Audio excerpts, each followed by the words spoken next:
Bienvenue sur Cogirl Coach, le podcast qui vous aide à transformer votre vie avec votre herbivore préféré. Je m'appelle Cécilia et je suis Cogirl et coach mindset pour propriétaires de chevaux et éleveurs bovins. Je vous aide à révéler votre leadership caché et à devenir le partenaire idéal de votre herbivore préféré. Construisez votre éducation sur mesure pour une transformation profonde et durable. Résolvez tous vos problèmes en travaillant sur votre mindset, une approche innovante dans le milieu et découvrez une nouvelle façon de vivre en harmonie avec vos animaux et kiffer votre vie, c'est le plus important.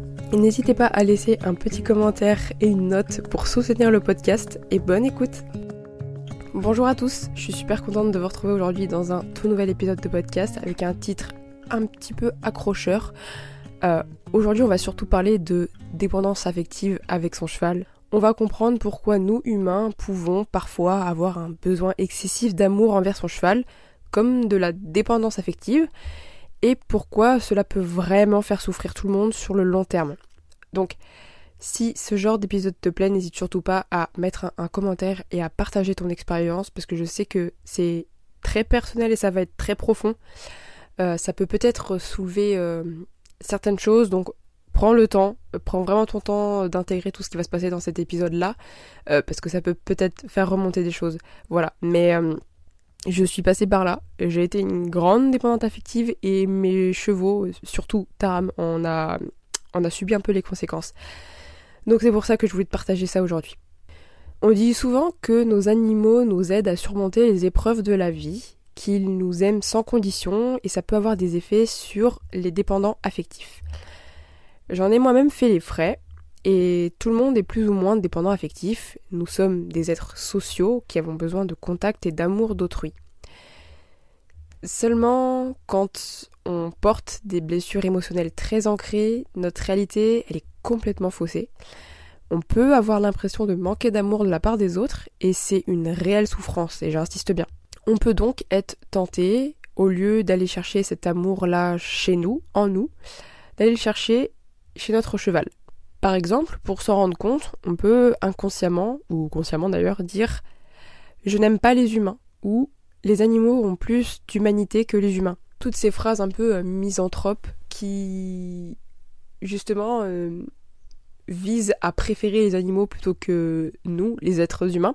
Ou par exemple, et ça je l'ai fait aussi, et je suis sûre que je suis pas la seule, quand après une rupture amoureuse ou une dispute avec son ou sa chérie, tu peux dire à ton cheval « toi au moins tu me décevras jamais » ou « toi au moins tu m'écoutes » ou « toi au moins t'es gentil avec moi, toi au moins tu m'aimes ».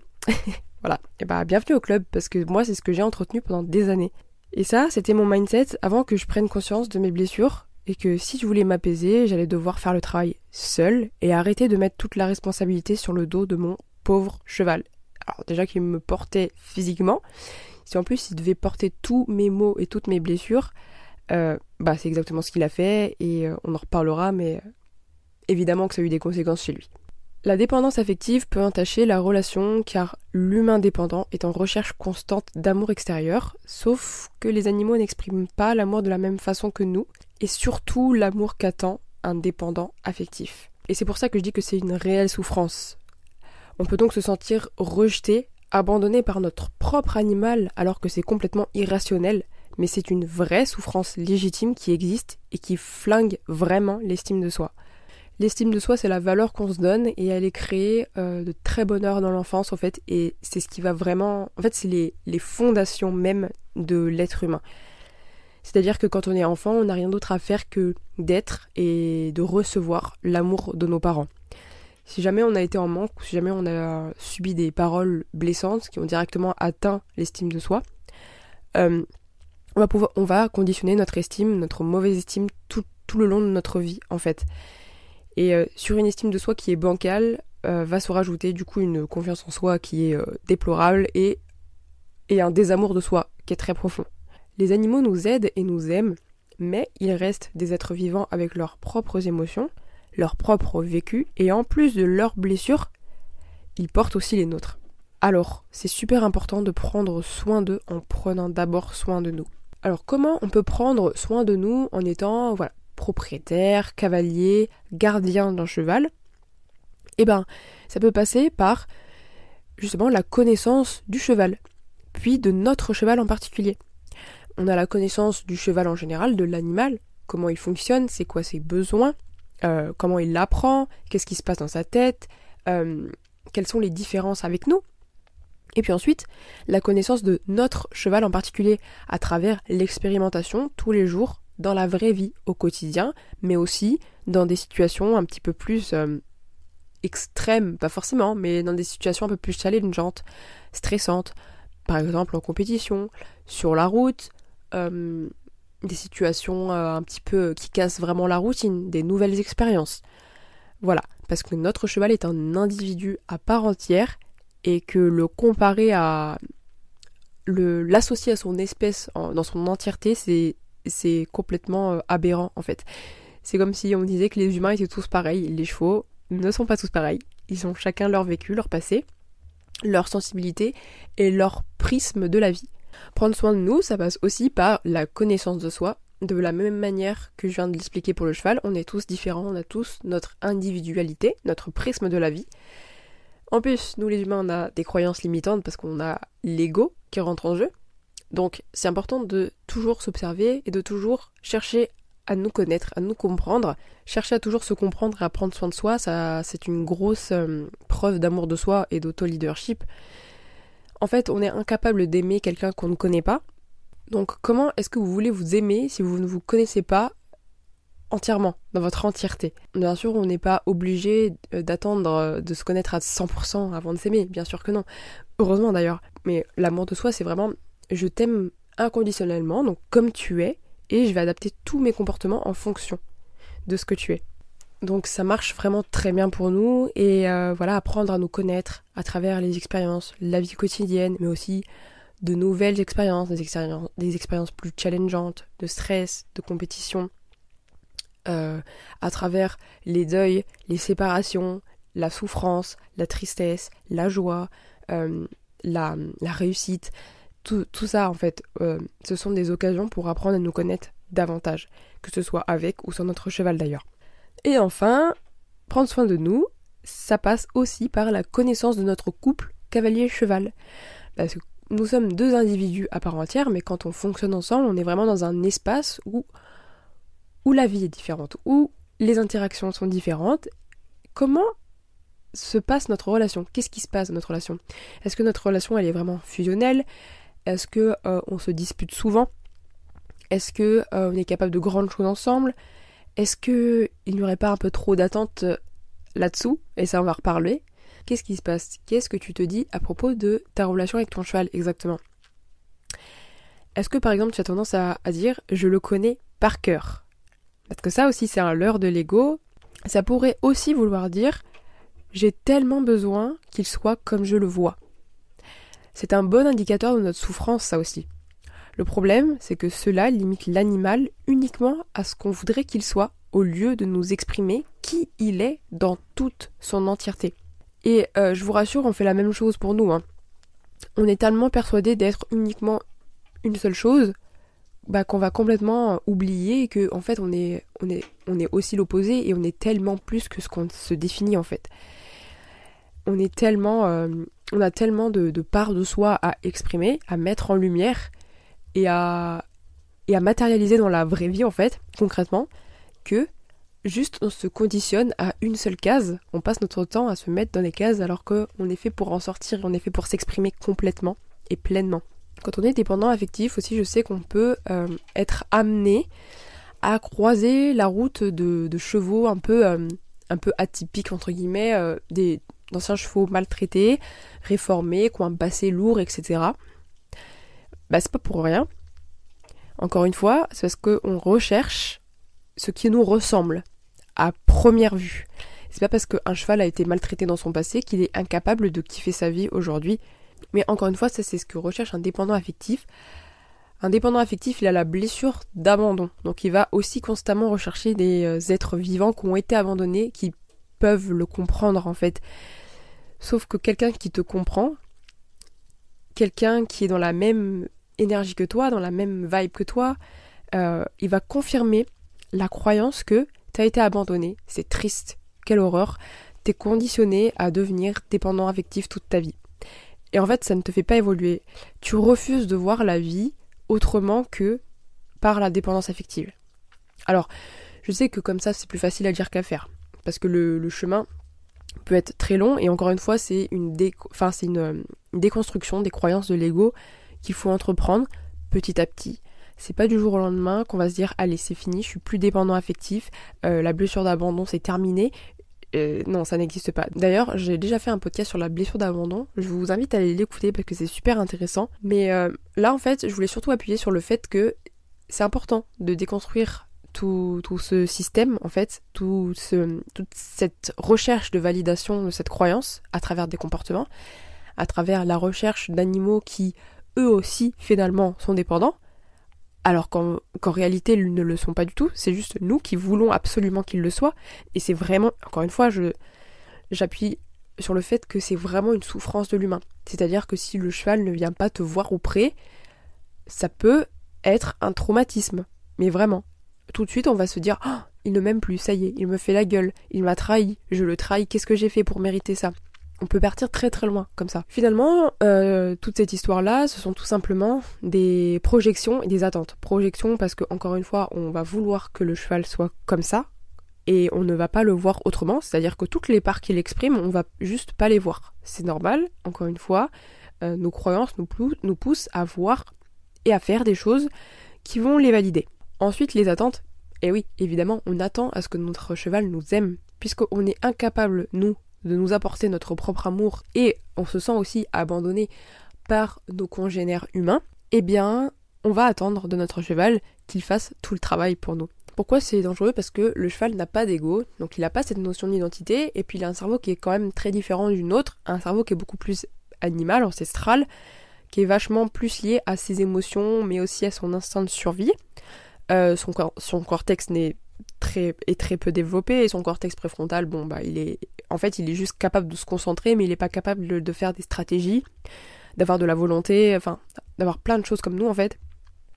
Et il est aussi incapable de nous aimer comme on l'attend d'un être humain. Le cheval ne peut pas. En fait, c'est aussi simple à comprendre que, de la même manière que aucun être humain n'a d'aile pour voler, le cheval ne peut pas nous aimer parce qu'il lui manque cette partie-là. Il va juste nous aimer de la façon qu'un cheval aime la vie, aime ses congénères, aime les autres espèces. Mais il est incapable de nous apporter l'amour dont on a besoin en tant que dépendant affectif. J'insiste bien. Attendre cet amour-là de lui, c'est hyper dangereux et c'est hyper toxique. De la même manière que ton cheval est incapable de te détester, de te haïr et de faire des plans sur la comète pour te faire du mal, il est incapable de t'aimer comme tu l'attends.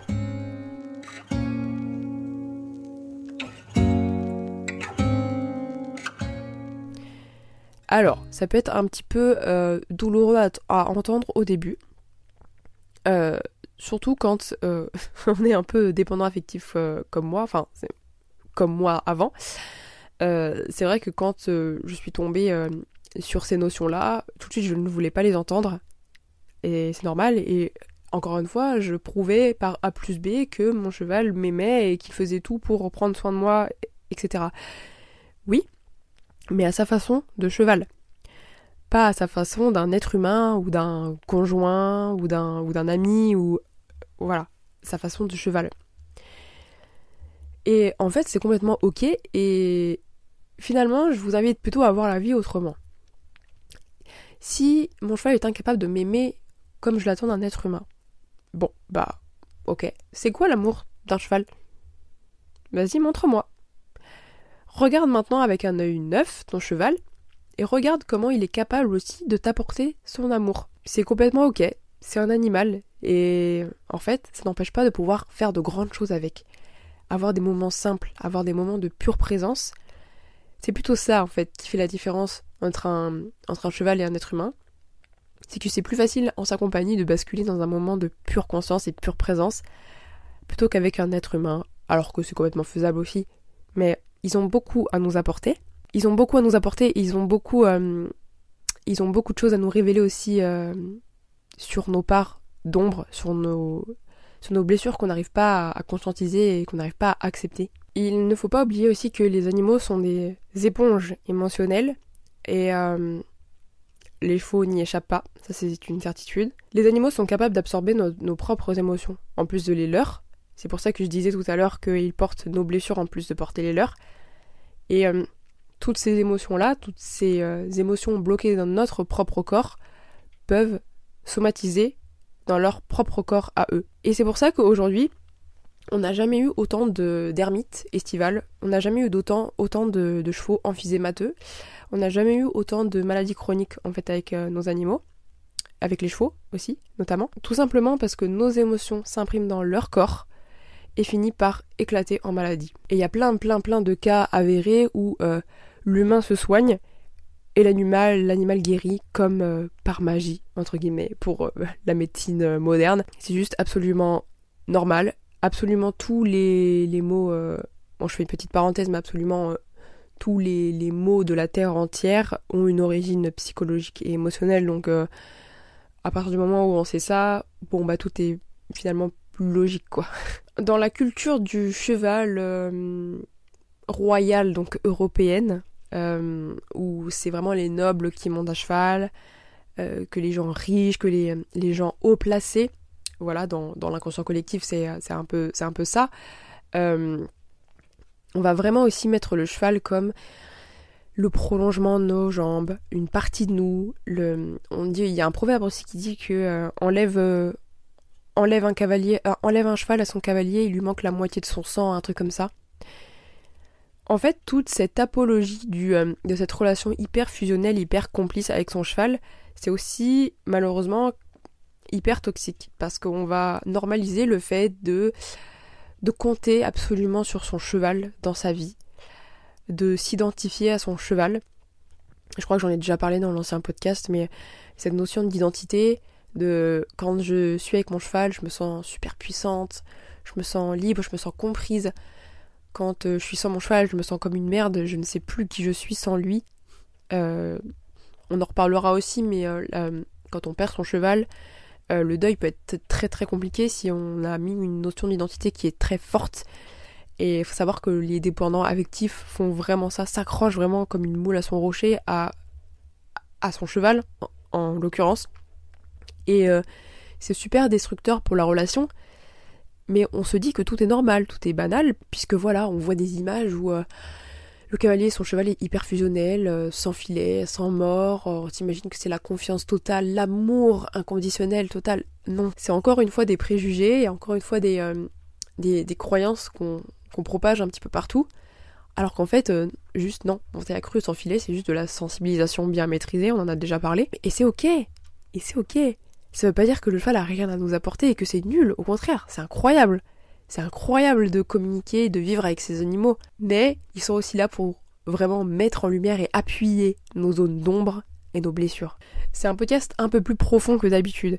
Je vous invite vraiment à, quand vous vous questionnez ou quand vous vous posez des questions, à vraiment aller chercher en profondeur ce que vous ressentez et qu'est-ce que ça veut dire chez vous. En profondeur. Vraiment, ne restez pas en surface. C'est vraiment en profondeur que vous allez avoir les réponses. C'est très difficile encore une fois, de cerner ce que l'ego a mis en place comme pilote automatique, parce que c'est son rôle.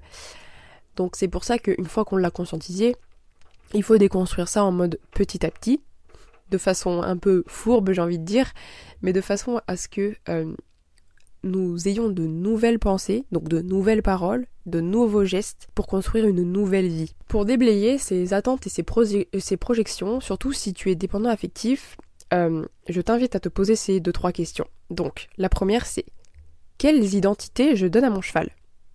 Ok, comment est mon cheval? Comment est mon cheval? Être. Est-ce qu'il est plutôt impatient? Est-ce qu'il est caractériel? Est-ce qu'il est gentil? Est-ce qu'il est calme? Est-ce qu'il est surexcité? Ok, comment est-ce que je le définis? Tu peux noter ses qualités, ses défauts par exemple. Deuxième question, comment est-ce que je perçois notre relation? Comment elle est notre relation?